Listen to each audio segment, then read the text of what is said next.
Hello বন্ধুরা, তো সবাই কেমন আছেন? আমি আপনাদেরকে বালির খোলাতে মানে বালি না দিয়ে কিভাবে বাদাম ভাজবো সেটা আপনাদেরকে দেখাবো। দেখুন, আমি এখানে লবণ দিয়েছি, ঠিক আছে?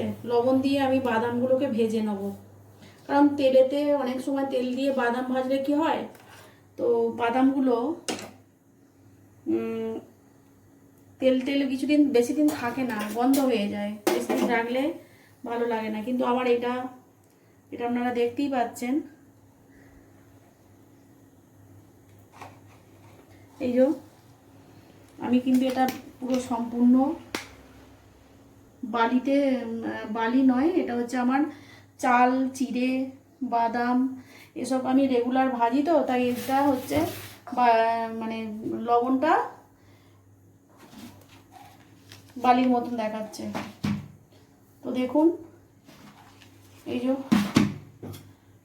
আমি এটা বাদামটা ভাজবো, এটা আমার বালি নয়, এটা আমাদের লবণ। তো এটা দিয়ে এবার আমি ভেজে রেখে দেবো। আমি এইসঙ্গেও বাদাম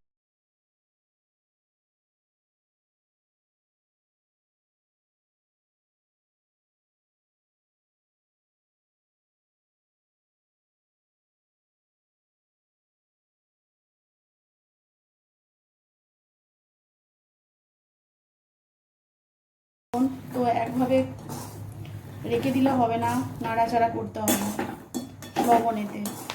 আমি বন্ধুরা বালিতে কোনো সময় চিড়ে, চাল বলুন ভাজি না, সবটাই করি লবণে।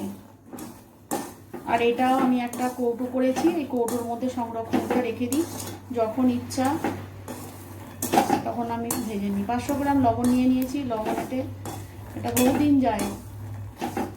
এবার বাড়িতে কি হয় বলুন তো, যদি বাদামগুলো যখন ভাজা ভাজা হয়ে যাবে, ফাটা ফাটা হবে না, তখন কি হয়, বাড়ি ফাটে ফাটে ঢুকে যায়, তো দাঁতে মুখে পড়লে কড়কড় করে শব্দ হয়। যার জন্য আপনারা লবণে যদি ভাজেন খুব ভালোও লাগবে খেতে, এবং একটা আলাদা রকম টেস্টও হবে, ঠিক আছে? তো আপনারাও এভাবে ভেজে দেখবেন, খুব ভালো লাগবে খেতে। এবার এটা আমি আলাদা করে চাল ভাজা করব, যখন এই দুটো করে বাদাম ওর সাথে মিশিয়ে দেব।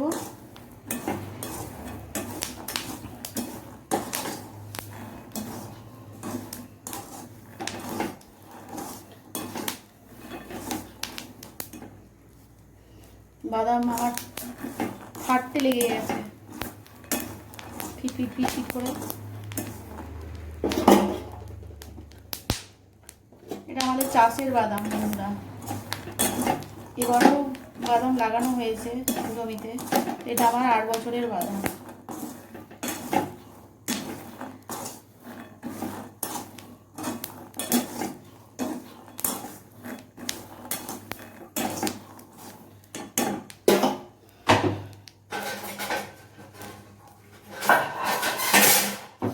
এতে আমার একটু অসুবিধা হচ্ছে নাড়াটা।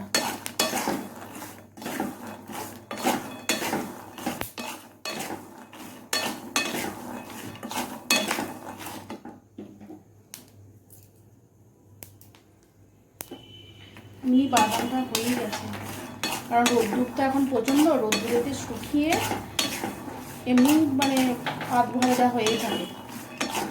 জাস্ট অল্প করে একটুখানি আমি একদম আঁচটা লোয়ে দিয়ে দিয়েছি।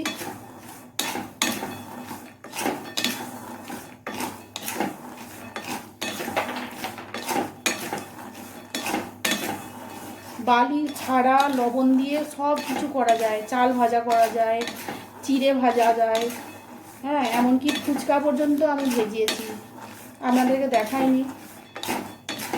খুব সুন্দর হয় বন্ধুরা। ঠিক আছে, আমি এটা অফ করে দিলাম। তো আমি একটা নিয়ে দেখবো যে ছালটা হয়েছে নাকি। হ্যাঁ, হয়ে গেছে। তো আমি এবার বাদামগুলো দেখুন একটা কুলোতে তুলে দেবো।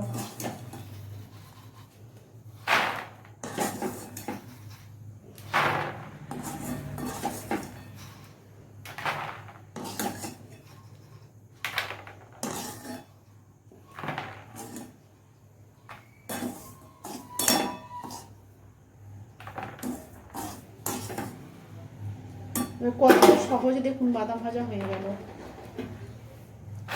একটু জাস্ট ঠান্ডা করে নেবো, দিয়ে ছিলকাটা তুলে দেবো, তাহলে আমার একদম পারফেক্ট। দেখতেই পাচ্ছেন এই যে ছাল ছেড়ে যাচ্ছে। এটা এবার শুধু খোলাটা ছাড়িয়ে নেওয়া, তো একটু ঠান্ডা হতে মানে ঠান্ডা হলেই ছিলকাগুলো উঠে যাবে। ব্যাস আমার পারফেক্ট বাদাম ভাজা তৈরি। এবার আমি কন্টেনার ভালো একটা কৌটোতে ঢুকিয়ে রেখে দেবো। যতদিন যাবত আপনারা এইভাবে সংরক্ষণ করে রেখে দিয়েও খেতে পারেন, চাল ভাজা চিড়ে ভাজা সবার সাথে। তো আমি আর কিন্তু তেলে ভাজলে কি হবে, তো 5 থেকে 6 দিনের বেশি থাকে না, একটা তেল তেলের মতো একটা গন্ধ হয়ে যায়। তো আপনারা এইভাবে বাদাম ভাজা চিড়ে ভাজা ফুচকা মানে তেল ছাড়া যারা খান এইভাবে করে দেখবেন, দেখবেন খুব ভালো লাগবে। তো যদি আমার এই টিপসটা আপনাদের ভালো লাগে তো লাইক কমেন্ট শেয়ার করবেন এবং কমেন্ট করবেন বন্ধুরা। আমি তো এই নতুন, তো আমি এখন কিছু অতটা জানি না, ফেসবুকে আমার অতটা ইয়ে নেই। তো ভালো লাগলে লাইক কমেন্ট শেয়ার করবেন। ওকে।